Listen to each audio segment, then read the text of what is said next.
민주당은 사실 박근혜 대통령이 탄핵될 줄 꿈에도 몰랐어요. 여기에 어마어마한 광화문의 세력들이 모이니까 뒤늦게 기회주의적인 민주당이 살짝 발을 얹힌 거죠. 문재인이 대통령 될 줄 누가 알았습니까? 박근혜 대통령이 탄핵이 됐기 때문에 문재인이 대통령을 거저 얻은 거 아닙니까? 이런 우리 현대사의 비극이 다시 되풀이되지 말라는 법이 있나요?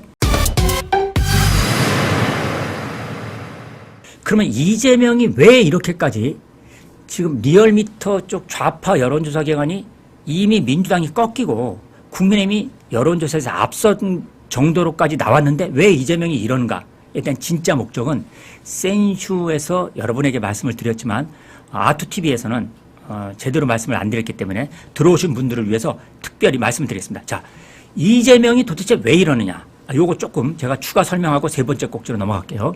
뭐냐? 이재명은요, 한마디로 이렇습니다. 민주당이 이번 총선에서 민주당이 다수당이 돼도 내가 당권 못 잡으면 이긴 선거가 아니야. 또 민주당이 이번 총선에서 져도 내가 당권 잡으면 이번에 이긴 선거야. 이게 이재명의 속셈입니다. 뭐냐? 가만히 보니까 세 번째 꼭지로 이 좌파 연합 비례정당하고 이재명이 타협을 했잖아요. 이들과. 아니 좌파 연합정당, 밖에 있는 좌파 세력이나 종북주사파, 광우병 세력과 손을 잡았는데 그런데 문재인 세력과는 거세를 시켰거든요. 문재인은 숙청하고 좌파하고 손잡고 이 좌파는 좌파인데 둘이 근데 조금 색깔이 다릅니다. 이따가 설명드리겠지만 되게 이상하죠. 여기는 치고 여기는 잡고 이거는요. 민주당이 제1당이 안 돼도 좋다. 이재명 생각입니다. 자, 두 번째. 심지어 100석이 돼도 좋다. 무슨 얘기냐면 여기에 손잡은 자, 밖에 있는 주사파 세력. 이거는 광우병 세력, 세월호 세력, 그죠? 또 이태원 세력. 이들은요. 원내에 있는 종북 주사파들이 아니라 원 밖에 있는 거리에 있는 종북 주사파입니다. 이들은 거기에서 한마디로 얘기하면 좌파 시민 좌파 진지를 구축하고 있습니다. 시민단체 좌파 진지. 자, 보세요. 시민단체 좌파 진지는 밖에 있는 세력. 그 다음에 국회 내 좌파 진지는 민주당. 그런데 국회 내에 있는 좌파 진지 민주당 안에는 또 사실은 이재명이 소수파고 문재인이 원래 다수파였잖아요. 지금은 역전이 됐지만. 그런데 자, 의회 내에 있는 국회 좌파 진지 내에 있는 문재인 세력은 언제든지 이재명을 치고 다시 자기들이 다수파가 되기 위한 계략과 전술을 꾸미고 있는 세력이니까 이거는 난리고 그 다음 좌파 진지로 밖에 있는 세력들은 권력을 갖는 의회 내로 들어올 염려가 없잖아요. 거기 와서 대선 주자를 하겠습니까? 아니면 당대표를 하겠습니까? 불가능한 얘기죠. 세월호 세력, 광우병 세력, 박근혜 탄핵 세력들이 밖에 있는 세력들이 국회 내에서 이재명을 위협해서 당대표한다? 불가능한 거거든요. 자, 당대표에서나 또는 대권에 있어서나 나를 권력으로서 위협하지 않는 밖의 세력은 손잡고 위협하는 세력은 다 쳐내는 게 이재명의 생각이죠. 자, 그러면 왜 굳이 밖에 있는 세력은 이렇게까지 끌어안느냐? 방금 그런 차원에서 뭐냐? 밖에 있는 세력은 얼마나 유용하고 활용하기 좋고 꿀단지 같은 거냐면요. 박근혜 대통령이 탄핵이 될 때 처음에 어떻게 시작했습니까? 민주당이 이걸 주도하지 않았어요. 밖에 있는 촛불 세력들, 광우병 세력들, 즉 이명박 대통령 때도 마찬가지고 1980년대 이래로 이 30여 년을 거쳐오면서 우리 사회 곳곳에 뿌리 내렸던 이 좌파 세력들이 그 노조는 민노총이고요. 학교는 전교조고요. 또 여러분 사는 도 특히 마포을 있죠. 정청래가 사는 마포 지역은 거기 성미산이라고 또 산이 있습니다.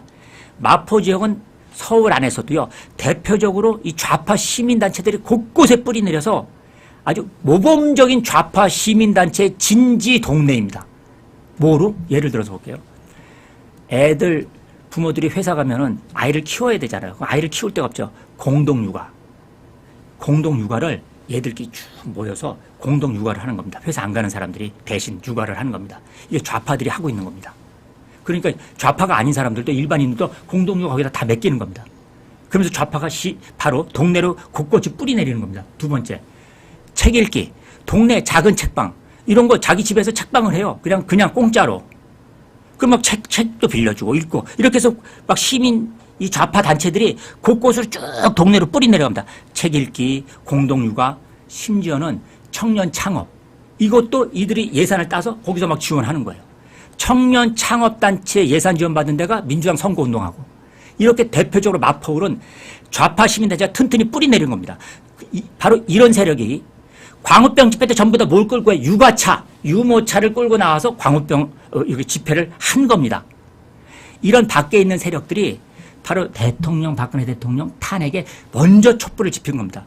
민주당은 사실 박근혜 대통령이 탄핵될 줄 꿈에도 몰랐어요. 여기에 어마어마한 광화문의 세력들이 모이니까 뒤늦게 기회주의적인 민주당이 살짝 발을 얹힌 거죠. 발가락을 담갔다가 나중에 발목을 담갔다가 나중에 대가리를 담는 겁니다. 이게 민주당이었습니다. 박근혜 대통령이 탄핵의 진짜 세력은 누구라고요? 밖에 있는 촛불 세력들입니다. 좌파 진지. 그리고 여기에 민주당이 있고 당시 보수 정당의 이자들이 여기에 야합을 했기 때문에 이루어진 거잖아요. 그래서 이재명의 입장에서는 언제든지 이 천안함, 광우병, 이 괴담 세력들에 얹혀 있으면 윤석열 대통령이 보세요. 언제 국정 운영을 하는 과정에서 또 위기가 닥칠지 모릅니다. 그때 이 위기 속에서 여기에 불을 지피고 이걸 요온의 들불처럼 불을 퍼뜨리면서 윤석열 대통령 퇴진 운동을 할 수 있는 게 누구예요? 바로 천안함, 광우병, 괴담 세력. 30여 년 동안 훈련된 투쟁 세력들입니다. 아시겠습니까? 이들이 중심이 될 때 이재명은 다시 살아날 수 있는 겁니다. 꼭 합법적으로 문재인 대통령이 될 때 문재인이 대통령 될 줄 누가 알았습니까? 박근혜 대통령이 탄핵이 됐기 때문에 문재인이 대통령을 거저 얻은 거 아닙니까? 이런 우리 현대사의 비극이 다시 되풀이되지 말라는 법이 있나요? 이게 오늘 센슈가 말하는 겁니다. 이재명이 굳이 밖에 있는 세력? 이들과 손을 잡는 것. 국정이 항상 늘 투표한 대로 또 이렇게 안정적으로 정권을 마칠까? 또 정권을 마치더라도 다음 우리 보수 아니 자유우파가 또 정권을 재창출할 수 있을까? 아무도 모르는 겁니다. 촛불 세력을 잡는 것, 천안함, 광우병, 괴담 세력을 잡는 것, 이게 이재명한테는 자신의 당권과 대권으로 가는데 더 유효적절하고 더 큰 세력이라는 거예요. 문재인은 쳐내도 돼. 이게 왜 도대체 이재명이 이렇게까지 지는 선거를 하지? 여기에 정답인 겁니다. 이게 오늘 여러분들한테 정확하게 고민정 보이콧, 그 다음에 여기서 홍익표가 반란을 일으켜? 뭐 서른이 탈당을 해? 택도 없는, 다 나가. 그러니 문재인이 속은 겁니다. 자, 문재인이 양산에서 이재명을 만날 때 둘이 손잡고 어깨를 껴안고 여기 상처를 만졌죠? 이미 이재명의 머릿속에 있습니다. 문재인이 요구했던 연동형 비례대표, 알았습니다. 대통령님, 밖에 있는 범좌파 세력과 연합하는 거예요. 네, 알겠습니다. 그거 위성정당 받아들여서 제가 병립형으로 안 가고 내 사람들로 다 비례대표 안 깔고 그냥 좌파들과 밖에 있는 괴담 세력, 촛불 세력, 바로 종북 주사파의 좌파 진지와 손을 잡겠습니다. 네, 알겠습니다. 그렇게 말씀하신 대로 듣겠습니다. 문재인, 그래. 야, 이 대표 정말 고마워. 잘했어. 하고 어깨를 두드릴 때 제명이면 그 대신에 지역구 공천, 문재인, 언제든지 내 당권, 대권을 위협해? 니들은 전부 날릴 거야. 하고 이미 이재명은 너는 계획이 있었구나. 여기에 문재인이 또 당한 겁니다. 진짜 대단한 이재명입니다.